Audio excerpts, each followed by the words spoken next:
Police say 3 people approached a 73-year-old man twice outside of a Darlington car wash on February 10th before they shot and killed him. Officers say the 3 stole the man's wallet and had intentions to take his car, but didn't. ABC 15's Tanya Brown is live tonight outside the W. Glenn Campbell Detention Center in Darlington, where a bond hearing took place for one of the suspects arrested early this morning. So, Tanya, did the judge grant bond for this suspect?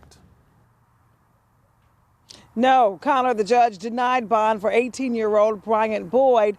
Police say they don't believe that Boyd pulled the trigger, but they told the judge they do believe he was a key participant in that deadly shooting. Officers escorted 18-year-old Bryant Boyd into a courtroom Friday afternoon for a bond hearing. Police arrested him in the wee hours Friday morning, but had been looking for him with warrants to charge him with murder. He is a flight risk. His whereabouts had went unknown for some time since this incident.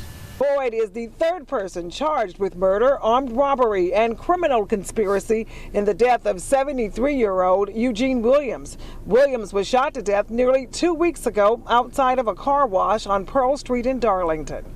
2 of the subjects made contact with Mr. Williams in the parking lot there of the car wash as he was about to vacuum his vehicle out. They approach him twice, leave, come back the 3rd time. Police told the judge Boyd conspired with a 22-year-old and a 15-year-old boy in Williams' murder.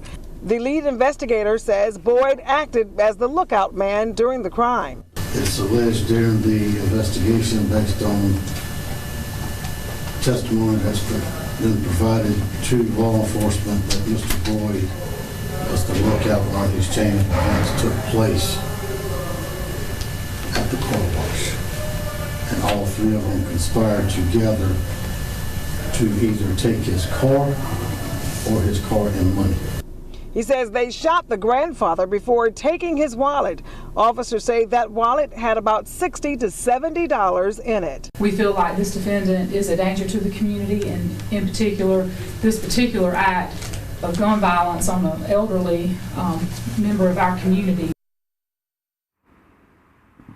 Boyd could face violation charges with the State Department of Juvenile Justice for his record when he was a juvenile. Officials say that he had some very violent charges on his record as a minor, but they did not go into the specifics of those charges. Live in Darlington, Tanya Brown, ABC 15 News. Tanya, thank you. Boyd's next court appearance is scheduled for April.